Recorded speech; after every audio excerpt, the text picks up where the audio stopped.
تعالیٰ نے تمہیں سلامت ہاتھ پاؤں دیے ہیں، ان کا استعمال کرو، محنت کرو اور روزی روٹی کماؤ۔ اگر تم اسی طرح سے ہی کرتے رہو تو ایک دن اللہ تعالیٰ کا عذاب نازل ہوگا۔ تمہاری ان حرکتوں کی وجہ سے مجھے ڈر ہے کہ کہیں میں بھی نہ تباہ و برباد ہو جاؤں۔ میں ہمیشہ کی طرح اپنے شوہر کے سر پر جا کر کھڑی ہو گئی اور اسے سمجھانے لگی۔ پہلے تو وہ غصے سے میری طرف دیکھتا رہا اور پھر انتہائی نفرت سے کہنے لگا، تمہیں میں نے اتنی بار کہا ہے اپنے کام سے کام رکھا کرو۔ تمہارے اوپر میرا یہ بہت بڑا احسان ہے کہ میں نے تمہیں ایک کوٹری سے نکال کر اتنے بڑے گھر میں لے آیا ہوں۔ اس کا گھر کوئی بہت بڑا محل نہیں تھا، اس کے گھر میں صرف اور صرف 4 کمرے تھے، لیکن یہ میرے گھر کی نسبت بہت بڑا تھا۔ میں جس گھر میں اپنے والدین کے ساتھ رہتی تھی اس میں صرف 1 کمرہ تھا۔ ہم 7 بہن بھائی تھے، بڑی مشکل سے گزارا ہوتا تھا۔ اب کی بار میری آنکھوں میں آنسو آ گئے کیونکہ ہمیشہ وہ مجھے اسی طرح سے تانا دیا کرتا تھا۔ میں اپنے ماضی سے جتنا بھاگتی تھی وہ اتنا ہی مجھے میرا ماضی یاد دلاتا رہتا تھا۔ کبھی کبھار تو میرا دل کرتا تھا کہ یہاں سے کہیں دور بھاگ جاؤں، مگر اب اس کے علاوہ میرا کوئی بھی نہیں تھا۔ میں نے اسے کہا کہ اس میں تمہارا کوئی بہت بڑا کمال نہیں ہے، تمہارے ساتھ شادی میرے نصیب میں لکھی ہوئی تھی، اگر تم میرے نصیب میں نہ ہوتے تو کوئی اور انسان مل جاتا۔ میری یہ بات کرنے کی دیر تھی کہ وہ جلدی سے اپنی جگہ سے اٹھا اور تیزی سے میرے پاس آ کر میرا منہ اپنے ہاتھوں میں دبوچ لیا۔ مجھے شدید تکلیف کا احساس ہو رہا تھا۔ میں اسے دور کرنے کی کوشش کر رہی تھی مگر اس کی گرفت بہت مضبوط تھی۔ تو بی بی تم یہ بات کیوں بھول رہی ہو کہ یہ سب کچھ کرنا بھی میرے نصیب میں لکھا ہوا ہے، بس روزی روٹی کمانا میرا اسی طرح سے ہی لکھا ہوا ہے، تو اسی طرح سے ہی کماؤں گا۔ میں نے اس کی غلط فہمی کو دور کرنا چاہا اور اسے بتانا چاہا کہ تمہارے نصیب میں رزق لکھا ہوا ہے، لیکن ساتھ یہ بھی ہدایت دی گئی ہے کہ اسے حلال طریقے سے کماؤ۔ اس نے مجھے زور سے پیچھے کی طرف دھکا دیا اور دھمکی دیتے ہوئے کہنے لگا، اگر دوبارہ سے تم نے مجھے سمجھانے کی یا میری راہ میں رکاوٹ بننے کی کوشش کی تو میں تمہیں طلاق دے دوں گا۔ اس لفظ سے میں بہت زیادہ ڈرتی تھی اور روایتی عورتوں کی طرح میں بھی بالکل خاموش ہو گئی۔ مجھے لگ رہا تھا کہ اگر میرے منہ سے ایک بھی لفظ نکل گیا تو میری زندگی یہاں پر ہی ختم ہو جائے گی۔ کافی دیر تک وہ صحن میں بیٹھا رہا اور نہ جانے کس سے فون پر باتیں کرتا رہا۔ اس کے بعد وہ کمرے کے اندر گیا، اس نے خواجہ سرا کا انداز اپنایا اور گھر سے باہر نکل گیا۔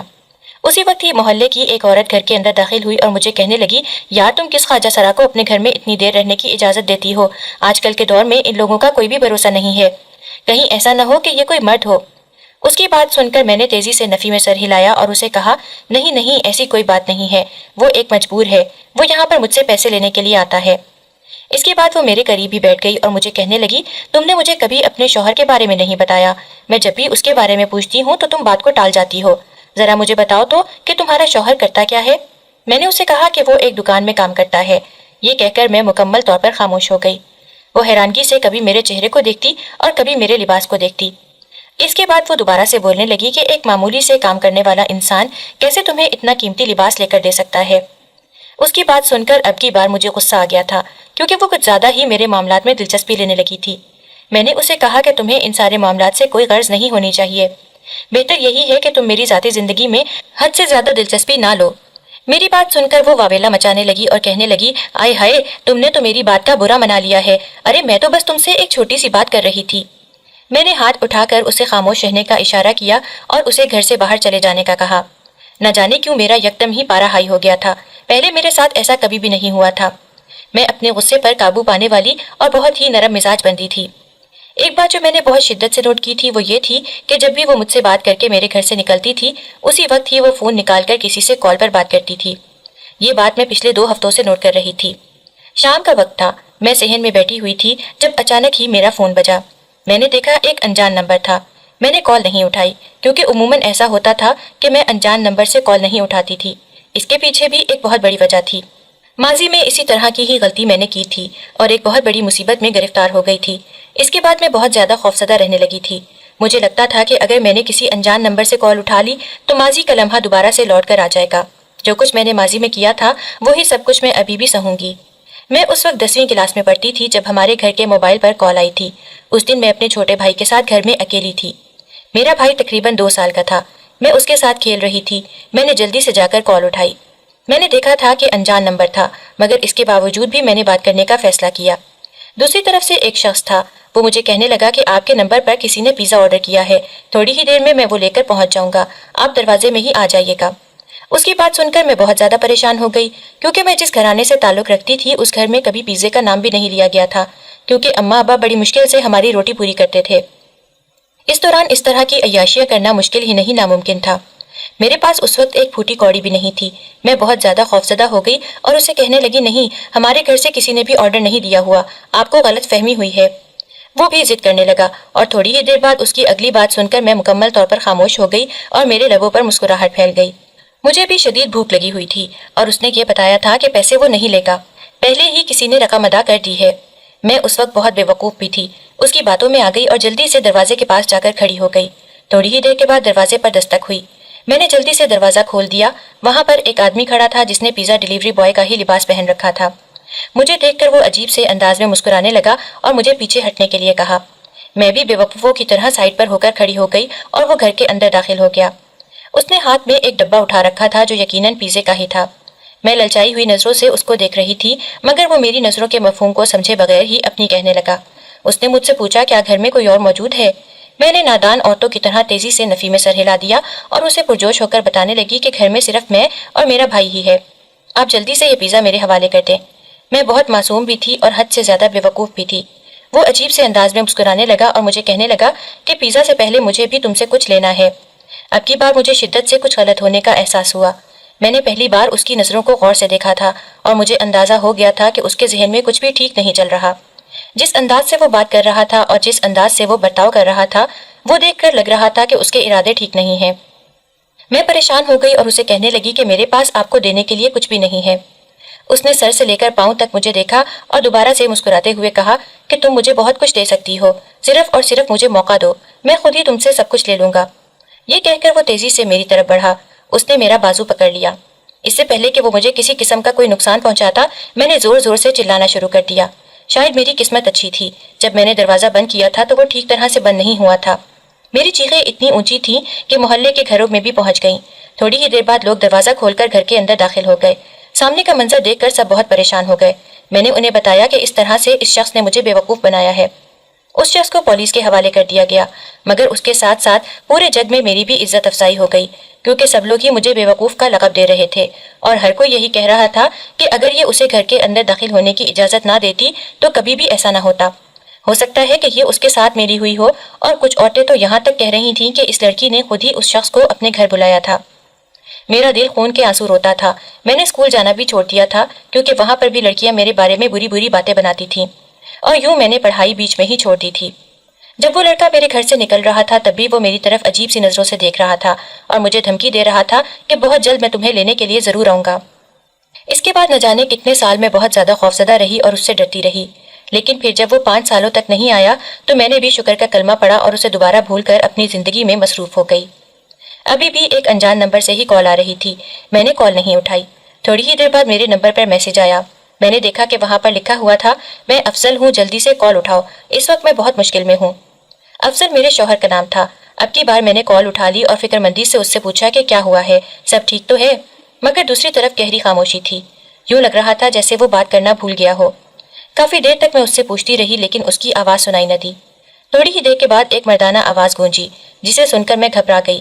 وہ مجھے کہہ رہا تھا کہ تم ابھی بھی پہلے کی طرح ہی بے وقوف ہو، میں سمجھ رہا تھا کہ تم سمجھدار ہو گئی ہو، مگر ایسا نہیں ہے۔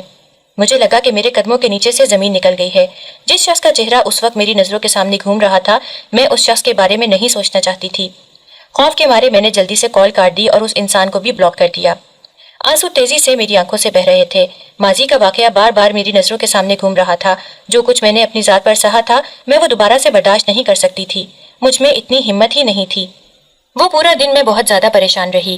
کبھی دل میں آتا کہ اپنے شوہر کو اس بارے میں بتا دوں، لیکن دوسرے ہی لمحے جب یہ یاد آتا کہ میرا شوہر ایک نمبر کا شکی مزاج انسان ہے، وہ میری زندگی اجیرن بنا دے گا اور ہو سکتا تھا کہ وہ مجھ سے میرا موبائل بھی چھین لیتا، پھر میں خاموش ہو جاتی تھی، کیونکہ یہ موبائل اس نے مجھے بڑی مشکلوں سے دیا تھا۔ سارا دن میں اس پر بیٹھ کر ڈرامے دیکھتی رہتی تھی جس سے میرا وقت گزر جاتا تھا۔ شام کے ٹائم جب میرا شوہر گھر آیا تو وہ بہت زیادہ خوش تھا۔ اسے اتنا زیادہ خوش دیکھ کر میں حیران رہ گئی۔ میں نے اس سے پوچھا، خیر تو ہے؟ آج تمہارے چہرے سے مسکراہٹ ہی دور نہیں ہو رہی۔ وہ پرجوش انداز میں مجھے مسکرانے لگا کہ آج کا میرا دن بہت اچھا گزرا ہے، مجھے بہت سارے پیسے ملے ہیں۔ اس نے جب اپنی جیب سے پیسے نکال کر میرے حوالے کیے تو میرا منہ حیرت سے کھلے کا کھلا رہ گیا۔ وہ ایک بہت بڑی رقم تھی، اتنی رقم میں نے اپنی پوری زندگی میں نہیں دیکھی تھی۔ میں نے بے یقینی سے اس کے چہرے کی طرف دیکھا۔ نہ جانے کیوں مجھے لگ رہا تھا کہ اب وہ اس حرام کام کے علاوہ ایک اور حرام کام کرنا شروع ہو گیا ہے۔ میں نے اسے کہا کہ ایسا ممکن ہی نہیں ہو سکتا کہ ایک خواجہ سرا بن کر تم اتنے زیادہ پیسے کماؤ۔ اس نے برا سا منہ بنایا اور مجھے کہنے لگا کہ اگر تمہیں ان پیسوں کی ضرورت نہیں ہے تو یہ میرے حوالے کر دو، لیکن یوں اس طرح سے باتیں نہ بناؤ، یہ میری محنت کی کمائی ہے۔ میں نے اسے کہا کہ یہ تمہاری محنت کی کمائی نہیں ہے بلکہ یہ حرام کی کمائی ہے اور اس کا کوئی بھی فائدہ نہیں ہے، نہ تو اس میں برکت ہوگی اور نہ ہی تمہارے کسی کام آئے گی۔ بہتر یہ ہے کہ اسے جن لوگوں سے لیا ہے انہی کے حوالے کر دو۔ وہ میری باتیں سن کر دوبارہ سے قابو سے باہر ہو گیا۔ اب کی بار اس نے مجھے بالوں سے پکڑ لیا تھا اور میرے سر کو زور زور سے جھٹکے دے رہا تھا۔ مجھے شدید تکلیف کا احساس ہو رہا تھا۔ میں خود کو اس ظالم انسان کی گرفت سے چھڑوانے میں ہلکان ہوئی چلی جا رہی تھی۔ یہ تم کیا کر رہے ہو؟ تم ہوش میں تو ہو؟ تم مجھے کیوں مار رہے ہو؟ آخر میں نے ایسا غلط کیا کہہ دیا ہے؟ میں تو صرف اور صرف تمہیں سمجھا رہی ہوں۔ اس سے نہ صرف تم اپنی دنیا برباد کر رہے ہو بلکہ اپنی آخرت کو بھی گندا کر رہے ہو۔ اس زندگی کے بارے میں سوچو جو ابدی زندگی ہے۔ یہ دنیا تو فانی ہے، ختم ہو جائے گی، لیکن تمہارے یہ گناہ ہمیشہ ہمیشہ کے لیے رہ جائیں گے۔ ابھی بھی وقت ہے، اپنے رب سے معافی مانگ لو۔ میں چلائے جا رہی تھی اور وہ مجھے مارے چلا جا رہا تھا۔ تکلیف کا احساس بڑھتا چلا جا رہا تھا اور اب میری ہمت بھی جواب دے چکی تھی۔ تھوڑی ہی دیر بعد میری آنکھوں کے سامنے اندھیرا چھانے لگا اور میں بے ہوش ہو کر گر پڑی۔ دوبارہ جب مجھے ہوش آیا تو میں اپنے کمرے میں لیٹی ہوئی تھی اور پہلو میں یقیناً وہ سو رہا تھا۔ اس کے خراٹوں کی آواز اس وقت کمرے میں گونج رہی تھی۔ جب میری نظروں کے سامنے گزرا ہوا منظر گھوما تو میری آنکھوں سے دوبارہ سے خاموشی سے آنسو بہنے لگے۔ میں اٹھ کر جائے نماز بچھا کر اپنے رب کے حضور گڑ گڑا کر معافیاں مانگنے لگی اور اپنے رب سے دعا کرنے لگی کہ میرے شوہر کو ہدایت مل جائے جو گمراہی کے راستے پر جا رہا تھا۔ دن بدن اس کی مشکوک حرکتوں میں اضافہ ہوتا چلا جا رہا تھا۔ نہ جانے وہ کیا کرتا پھر رہا تھا، مجھے کچھ بھی نہیں پتا تھا، مگر مجھے اتنا ضرور پتا تھا کہ وہ حرام کاموں میں ملوث ہو گیا ہے۔ میرے باپ نے کبھی بھی مجھے حرام کا لقمہ نہیں کھلایا تھا۔ بلا شبہ وہ بہت کم کماتا تھا لیکن ہمیشہ ہی حلال کماتا تھا۔ اگر وہ چاہتا تو دوسرے طریقے استعمال کر سکتا تھا، اسے بہت سے مواقع بھی ملے تھے، لیکن اس نے ہمیشہ اپنی آخرت کی فکر کی اور اس کے ساتھ ساتھ وہ جانتے تھے کہ اگر انہوں نے اپنے بچوں کو حرام کھلایا تو ان کے بچے بھی آگے سے ان سے دھوکہ کریں گے اور کبھی بھی اپنے باپ کا ساتھ نہیں دیں گے۔ میری بدقسمتی یہ تھی کہ میری شادی ہی ایسے انسان کے ساتھ ہو گئی جس کی اپنی کوئی پہچان ہی نہیں تھی، جس کا اپنا کوئی نام ہی نہیں تھا، وہ کسی اور کی پہچان استعمال کر رہا تھا۔ اگر وہ کوئی مرد ہوتا تو پھر بھی مجھے صبر آ جاتا، لیکن اس نے تو اپنی جنس ہی تبدیل کر لی تھی، ایسی جنس سے جس سے لوگ خوف کھاتے تھے اور ہر کسی کی یہی دعا ہوتی تھی کہ وہ خواجہ سرا سے محفوظ رہے، مگر یہ بہت شوق سے بنا ہوا تھا۔ یہ نہ صرف حرام طریقے کو استعمال کر رہا تھا بلکہ اس کے ساتھ ساتھ اللہ تعالیٰ کی نعمت کی ناشکری بھی کر رہا تھا۔ اسے تو خدا کا شکر ادا کرنا چاہیے تھا جس نے اسے ایک مکمل مرد بنایا تھا۔ میں جب بھی اس سے اس بارے میں بات کرتی تھی تو وہ آگے سے ہنس دیتا تھا اور کہتا تھا کہ مجھے کوئی بھی شوق نہیں تھا، میں تو خواجہ سرا بننے میں زیادہ خوش ہوں کیونکہ اس طریقے سے میں بہت اچھے پیسے کما لیتا ہوں۔ میں بعض اوقات بہت زیادہ خوفزدہ ہو جاتی تھی کیونکہ اس کی باتیں بہت ہی عجیب و غریب ہوتی تھیں، مجھے اس کی ذہنیت کی بالکل بھی سمجھ میں نہیں آتی تھی۔ میں اس کے لیے دعا کرنے کے علاوہ کچھ بھی نہیں کر سکتی تھی۔ میں جائے نماز پر بیٹھی رو رہی تھی کہ اچانک ہی مجھے محسوس ہوا کہ کوئی میرے چہرے کی طرف دیکھ رہا ہے۔ میں نے نظر اٹھا کر دیکھا تو سامنے ہی میرا شوہر لیٹا ہوا تھا، مگر وہ جاگ رہا تھا اور بہت ہی غور سے میرے چہرے کی طرف دیکھ رہا تھا۔ مجھ سے پوچھنے لگا کہ تمہیں یہ سارے ڈرامے کر کے کیا ملتا ہے؟ اس کی بات سن کر میں نے شکایتی نظروں سے اس کے چہرے کی طرف دیکھا اور اسے کہا کہ یہ کوئی ڈرامہ نہیں ہے بلکہ یہ میرے رب کی عبادت ہے اور اپنے رب کی عبادت کرتے ہوئے مجھے بہت سکون ملتا ہے۔ مجھے لگتا ہے کہ میرے سارے گناہ معاف ہو گئے ہیں۔ وہ ہنسنے لگا اور کہنے لگا کہ سکون اس چیز میں نہیں ہے بلکہ سکون تو عیاشی کرنے میں ہے۔ میں نے اسے کہا کہ جس چیز کو تم سکون کا نام دے رہے ہو وہ بے چینی ہے جو کبھی بھی ختم نہیں ہوگی۔ تمہیں ہر وقت ہی یہ خیال ستاتے رہتے ہیں کہ تم کسی طریقے سے زیادہ دولت کما سکو، جبکہ میرے دماغ میں ایسا کچھ بھی نہیں چلتا۔ مجھے میرے رب نے جتنا دیا ہوا ہے میں اس پر اپنے رب کی شکر گزار ہوں۔ اگر تم بھی شکر ادا کرنا سیکھ لو تو تمہاری زندگی کے بہت سارے کام درست ہو جائیں گے۔ میں اپنے رب کا شکر ادا کرتا ہوں اور جہاں تک عبادت کا سوال ہے تو کبھی کبھار میں بھی نماز پڑھ لیتا ہوں۔ اس نے لاپرواہی سے کہا۔ اسے سمجھانے کا بھی کوئی فائدہ نہیں تھا۔ میں خاموش ہو گئی اور دوبارہ سے دعا مانگنے لگی۔ اب بھی وہ مسلسل میرے چہرے کی طرف ہی دیکھ رہا تھا۔ جب میں اپنے بستر پر جا کر بیٹھی تو وہ مجھ سے پوچھنے لگا کہ تم نے مجھ سے شادی کیوں کی تھی؟ اب کی بار میرے چہرے پر زخمی مسکراہٹ پھیل گئی۔ میں نے اسے کہا کہ میری اس میں رضامندی شامل نہیں تھی کیونکہ تمہیں دیکھ کر ہی مجھے محسوس ہونے لگا تھا کہ تم اچھے انسان نہیں ہو۔ اگر مجھے تمہاری اصلیت کے بارے میں پتہ چل جاتا تو میں کبھی بھی تم سے نکاح نہیں کرتی۔ تم نے پہلے کبھی بھی مجھ سے اتنا زیادہ سچ نہیں بولا، کیا تمہیں مجھ سے ڈر نہیں لگتا؟ اس نے دوبارہ سے مجھ سے پوچھا۔ میں نے نفی میں سر ہلایا اور اسے کہا کہ میں اب اپنے رب کے علاوہ کسی سے نہیں ڈرتی۔ مجھے اپنی قسمت پر گزارا کرنا آ گیا ہے اور مجھے یہ بھی پتا ہے کہ جو کچھ میری قسمت میں لکھا ہوا ہے وہ مجھے ضرور ملے گا اور جو کچھ نہیں لکھا ہوا وہ میرے پاس آ کر بھی چلا جائے گا۔ میں نے اسے دوبارہ سے پوچھا کہ کیا تم یہ کام نہیں چھوڑ سکتے؟